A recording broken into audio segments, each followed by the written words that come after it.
할렐루야. 네. 주님을 찬양합니다. 하나님께서 이루시는 놀라운 일들을 오늘 우리는 보고 또 오늘 우리는 그 속에 우리를 사용해 주시는 그 은혜를 인하여서 우리 하나님 앞에 감사하는 것입니다.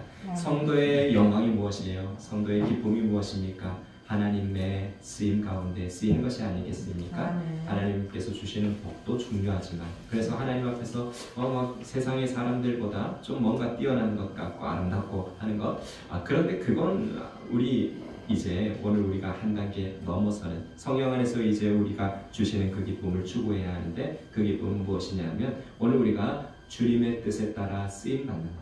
오늘 주님이 주신 이 귀한 은혜 오늘 그 마음속에 있어 오늘 참된 기쁨을 깨닫는 성도들 될 수 있기를 축복합니다. 오늘 그 일들을 이루는 것이 오늘 우리에게 가장 복된 일이에요.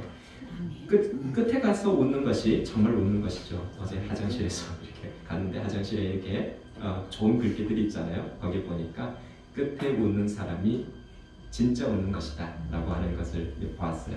세상 사람들도 그걸 알아요. 그래서 끝에 정말 웃으려면 어떻게 해야 될까라고 생각을 하는데 우리는 그 너머를 알죠. 끝이 아니라 바로 하나님 앞에 서는 그때의 칭찬이 누구에게 있는가 이것을 우리는 바라보며 달려가야 할 줄 믿습니다. 하나님께 칭찬이 있는 그 성도가 참으로 이 땅에서 복된 성도인 줄 믿습니다. 자, 오늘 우리는 우리 이제 하나님께서 주신 이 귀한 몸된 교회 베델교회를 하나님께서 주셔서 아름답게 또 우리 섬기도록 그동안 성도님들 얼마나 고생하셨습니까? 하나님 앞에서 아름다운 이 자리를 지키고자 얼마나 애쓰셨습니까? 또 이 시대에 또 이 시간에 하나님께서 딱 맞는 우리 김우수 목사님 예비하시고 또 이렇게 올라오게 하셔서 하나님께서 아름다운 사역을 이어가게 하셨는데 하나님 통하여서 우리 베델교회가 정말 멋있게 우리 이 수원 지역을 변화시키며 생명의 구원의 방주로 아름답게 쓰이는 귀한 복을 오늘 우리 베델교회가 누리게 될 줄 믿습니다. 여러분 오늘 우리에게 참으로 바라는 것 그래서 하나님의 일들을 하는 것이 우리의 소원이 되었는데 오늘 우리가 참으로 원하는 것이 무엇일까요?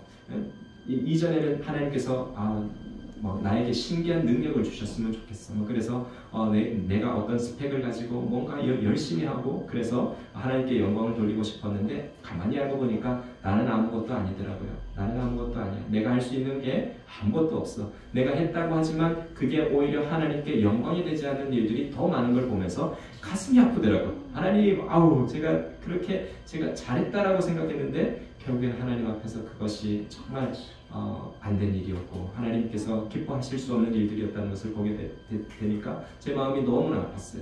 그래서 이제 어떻게 기도하느냐? 하나님, 저는 아무것도 아니에요. 하나님, 저는 아무것도 아닙니다. 저는 주님 앞에서 그냥 질그릇일 뿐입니다. 한번 쓰고 그냥 깨뜨려버리는 싸구려 그런 그릇일 뿐입니다. 오늘 제 안에 주님의 귀한 것을 담아주십시오. 이렇게 기도하게 되었어요. 성도 여러분, 오늘 우리의 삶 가운데 그러므로 정말 중요한 것은 나의 어떤 모습, 나의 어떤 가진 것, 나의 능력이 아니라 이제도 주님을 의지하여서 참된 주님의 능력이 나타나는 삶인 줄 믿습니다. 심히 큰 능력은 오늘 우리 하나님께 있다는 것을 기억해야 할 줄 믿습니다. 그래서 오늘 우리는 우리의 것을 가지고 쓰려는 사람이 아니라 하나님 것을 가져와서 쓰려고 하는 사람들이 되어야 돼요. 그래서 오늘 우리는 우리의 것을 막 뭔가 개발시키고 그렇게 해서 뭔가를 이 세상의 것들보다 더 가져야지가 아니라 더 모아야지가 아니라 오늘 하나님 앞에 드려서 하나님께서 담아 쓰시는 그릇으로 하나님 앞에 드리는 삶이 되어야 하는 것입니다. 심히 큰 능력은 하나님께 있기 때문이죠. 오늘 그것은 바로 주님 앞에 엎드리는 자리에서 우리에게 열리게 되는 것입니다. 자, 이러한 가운데 오늘 사도 바울은 우리가 읽지 않은 8절 9절에 보니까 그 바울이 자신의 상황들을 얘기하고 있는 것을 보게 돼요. 이제 8절 9절 우리 같이 성경 펼치신 분들은 같이 읽어보겠습니다. 8절 9절 시작. 우리가 사방으로 우겨쌈을 당하여도 쌓이지 아니하며 답답한 일을 당하여도 낙심하지 아니하며 박해를 받아도 버림받지 아니하며 거꾸로 들임을 당하여도 망하지 아니하고 아멘.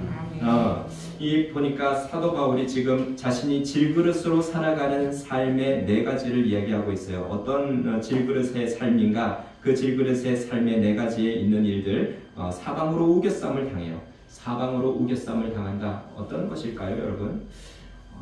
여러분 어떤 한 통로에서 어려움이 있어요. 그러면 다른 통로는 괜찮겠지 하고 돌아보게 되잖아요. 그죠? 누군가 돌아보고 여기 어렵네. 그러면 다른 방향을 보면서 도움을 구하고 그렇습니다. 그런데 지금 사도 바울이 이야기하는 것은 사방으로 우겨쌈을 당한대요. 사방에서 답이 없어요. 사방에서 답이 없는 상황을 어떻게 우리는 봐야 할까요? 근데 사도 바울은 아는 것이죠. 사방으로 쌓인 그 자리, 하늘 문이 열려 있다는 것을 보는 것입니다. 하나님께 의지하는 길이 열려 있다는 것을 보는 것이죠. 자, 그리고 답답한 일을 당하여도 라고 했는데 이것을 영어 성경에 찾아보니까 답답한 일 보니까 이 당혹스러운 일이라고 이렇게 되어 있는 그런 영어를 쓰더라고요. 자, 그런데 그 당혹스럽다는 것이 무엇인가 하고 다시 보니까 이해할 수 없는 일, 이해할 수 없는 일. 보니까 답답한 일은 바로 이해할 수 없는 거예요. 이해가 가면 돼요. 내가 이래서 지금 이 어려운 상황이 있구나. 하나님께서는 이 일을 통하여 이 일을 이루실 거야 라고 하는 그런 어떤 이해가 가는 상황들이 있어요. 근데 우리에게 이해가 가지 않는 때가 있죠. 그럴 때 진짜 답답한 거예요. 그런데 오늘 그러한 일이 오늘 사도 바울의 그 사역 가운데 있었다는 것을 말해주고 있습니다. 또 뒤에 보니까 박해를 받아요. 박해는 정말 벗어버릴 수가 없는 거죠. 자, 그리고 거꾸로뜨림을 당합니다. 자, 거꾸로뜨림 완전히 뒤집혀져서 땅바닥으로 맺히는 이런 일이죠. 정말 사방에서부터 이 네 가지 일을 당하고 보면 정말 삶의 모든 것들을 포기하고 싶은 어떤 그런 마음이 들 수도 있을 거예요. 그런데 바울은 이것을 지금 자신이 가진 그 질그릇의 삶이라고 이야기하고 있는데요. 오늘 그러면서 이제 10절을 이야기하고 있습니다. 우리 10절 함께 읽겠습니다. 시작. 우리가 항상 예수의 죽음을 몸에 짊어짐은 예수의 생명이 또한 우리 몸에 나타나게 하려 합니다. 아멘. 여러분, 이러한 오늘 우리가 사방으로 우겨쌈, 답답한 일, 박해, 그리고 거꾸로 뜨리는 이런 일들을 당하고 보면 정말 소망이 없어져요. 그런데 오히려 바울은 놀랍습니다. 이것을 자기 삶의 짐으로 자기가 짊어진다라고 이야기하고 있어요. 자, 이것이 바로 오늘 여기에 항상 예수의 죽음을 이라고 얘기하는 것이죠. 이런 사방으로 우겨쌈을 당하고 답답한 일을 당하고 박해를 받고 거꾸로 뜨림을 당하는 이 예수님과 함께 하는 가운데 십자가 지는 삶, 예수의 죽음을 몸에 짊어진다라고 이야기하고 있어요. 자, 왜 그런데 사도 바울은 이것을 기꺼이 짊어지려고 하는 것일까? 이것이 중요해요.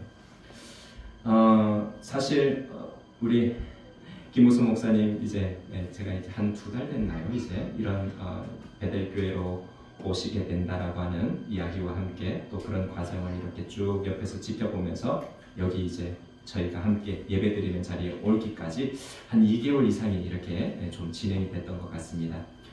그런 과정을 쭉 지켜보면서 하나님께서 우리 김우수 목사님에게 어떤 일을 이루실까라는 것을 저는 이렇게 주목해서 봤습니다. 물론 이것은 또한 저의 일이기도 했고 그래서 함께 일들이 어떻게 진행되나를 지켜봤습니다. 그 상황들을 들어보니 참 어떻게 보면 김우수 목사님의 이 어려운 발걸음인 것이 뻔하게 보이더라고요. 뻔해. 어렵구나. 어려운 상황이구나.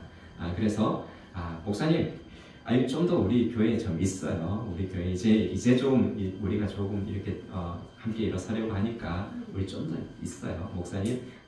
그래서 조금 우리 식구들도 조금 이렇게 자리 잡고 그러고 우리 목사님 일어서면 좋을 것 같아요. 그때 또 어려운 사역이 있어도 그럴 때는 괜찮을 것 같아요. 우리가 더 힘써 도와줄 수 있으니까 그럴 때 한번 하면 안 될까요? 라고 제 입술에서 여기까지 넣으려고 했어요. 사실 그런 상황이 눈에 보였어요. 그런데 목사님이 결정하시더라고요. 결정하시고는 가셔야겠다라고 말씀하시는 것을 듣게 되었어요. 그래서 목사님이 목사님 저는 그냥 제 삶은 이게 제 삶이라고 받아들였어요. 제가 가는 삶은 어차피 주님 앞에 드려진 삶이에요. 제 삶에 뭐가 놓여있든지 하나님께서 인도하시니까 그것은 염려하지 않습니다. 어려운 환경, 힘든 환경 이거 저한테 문제가 안 돼요. 하나님이 불렀느냐 안 불렀느냐 이게 문제지. 이게 문제지 제가 가는 길에 힘드냐 어려우냐 이거 문제 아닙니다 라고 그런 대답을 하시더라고요. 그래서 아이고 그러면서 제가 생각을 하게 되었습니다. 그러면서 나도 동시에 생각을 하게 된 거죠. 나는 과연 그렇다면 우리 김우수 목사님은 이런 선택을 하시는데 하나님의 부름이 있는가 없는가 이 선택을 하시는데 나는 과연 우리 교회 속에서 난 정말 뭘 바라보고 가는가라는 생각을 하면서 그러면서 다시 한번 저를 점검하게 되었어요. 점검하면서 그렇구나. 내가 있는 지금 이 어려운 우리 교회도 조금 어려움 조금 있어. 왜 뭐 어려움이 없겠어요, 그죠? 제가 막 이제 저도 취임한 지 얼마 안 됐어요. 22년 이제 9월에 취임을 했으니까 이제 한 600여일 정도 됐더라고요. 2년이 좀 채 안 됐는데 이런 뭐 여러 가지 일들을 뭐 누구한테 뭐 선배한테나 후배한테나 이렇게 나누면 박 목사님 작은 교회는 작은 교회 문제 있어요. 큰 교회는 큰 교회 문제 있어요. 다 문제 있는 거니까 걱정하지 말고 어차피 문제 속에 걸어가는 거니까 염려하지 마요. 이겨낼 수 있어요. 그러면서 격려해 주는 말을 들었습니다. 자, 그런데 우리 김우수 목사님이 그렇게 걸어가는 그 어려운 상황들이 이렇게 있잖아요, 그죠? 그 어려운 상황들을 그냥 안고 가시겠다라고 하는 그런 이야기를 들었어요. 그리고 그 전에 있었던 우리 수원여기 베델교회에서 이전에 또 사역을 하신 이야기를 또 들었습니다. 그때도 보니까 쉬운 사역이 아니었어요. 보니까 여러 뭐 찾아오시는 분들이 만만찮은 분들이 찾아오셨더라고 보니까 여기는 계시지 않지만 그런 분들과 함께 사역하면서 힘든 어떤 여정들 그렇게 걸어오셨는데 그러면서 하나님께서 거기에 역사하셨다는 것을 이야기해 줬어요.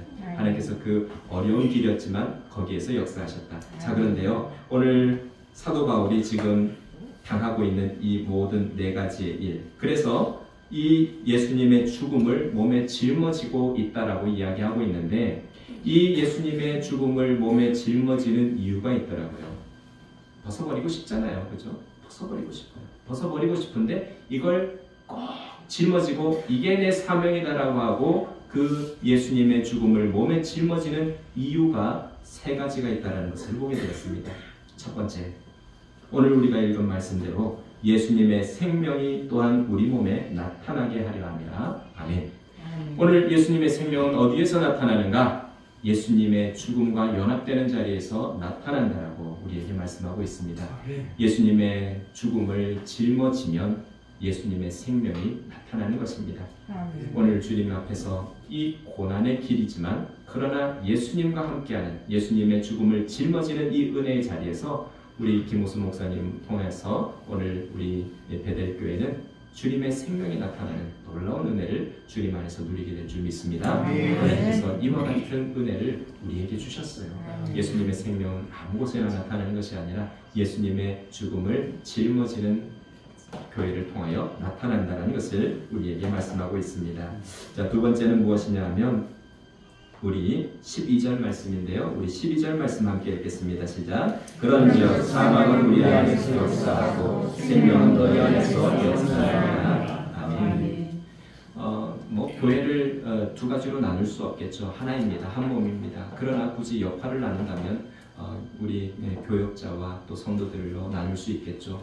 교역자가 예수님의 죽음을 짊어지면요 어떤 은혜가 있냐면 성도들에게 생명이 나타나요. 성도들이 살아납니다.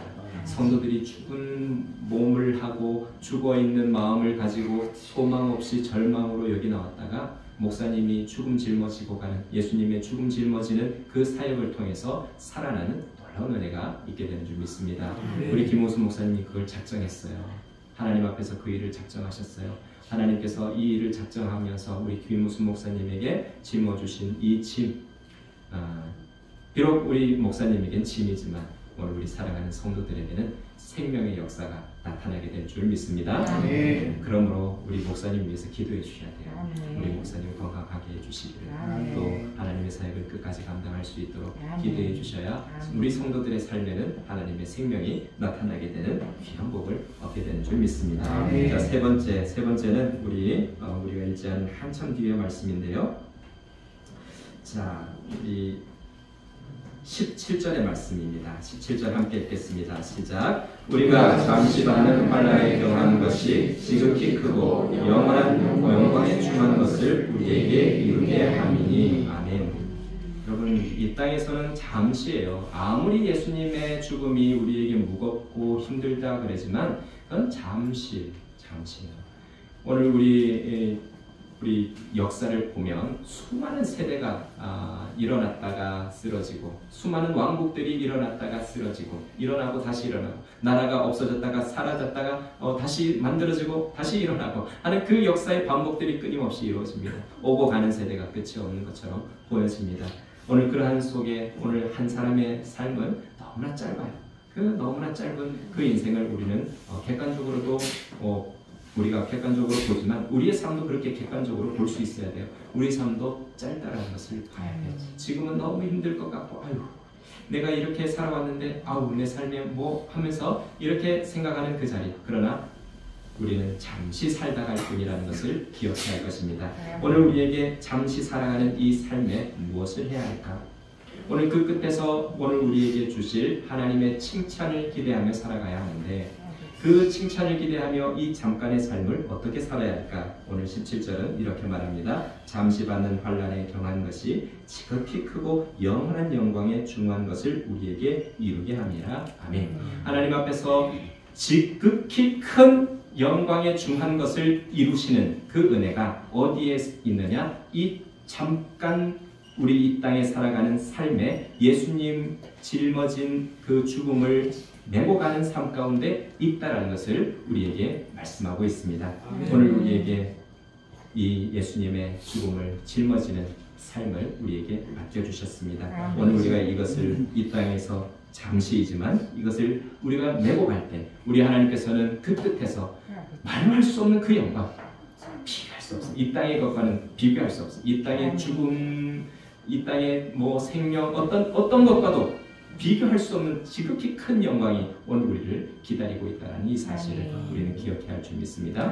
오늘 그러므로 주님 앞에서 이 짐을 짊어지는 우리 첫 번째 김우순 목사님, 정말 하나님께서 불러주신 이 사역을 끝까지 감당할 수 있기를 주님의 이름으로 축원합니다.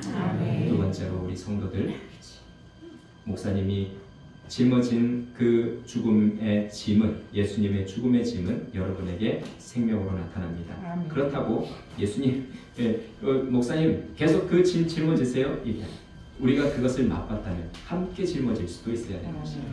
함께 짊어지고 나아가며 오늘 이 말씀 끝에 우리에게 결론적으로 주어질 지극히 큰 그 영광에 함께 참여할 수 있는 성도들이 되어야 할 줄 믿습니다. 그래서 오늘 여기 이 성전이 가득 찰 뿐만 아니라 이 성전을 넘어서서 하나님께서 이루실 그 큰 아름다운 오늘 주님의 아름다운 구원의 사역을 감당하는 교회로 베델교회가 세워지기를 주님의 이름으로 축복합니다. 오늘 우리 모두는 그와 같이 우리 주님의 죽음의 짐을 짊어가며 오늘 이 땅에 잠깐의 시간을 보낼 때에 우리 하나님께서 예비하신 지극히 큰 영광에 주님의 그 칭찬 앞에 오늘 우리가 서게 될 줄 믿습니다. 다 함께 그 은혜 시간에 우리 하나님으로부터 칭찬이 있는 성도들 될 수 있기를 축복합니다. 기도하겠습니다. 하나님.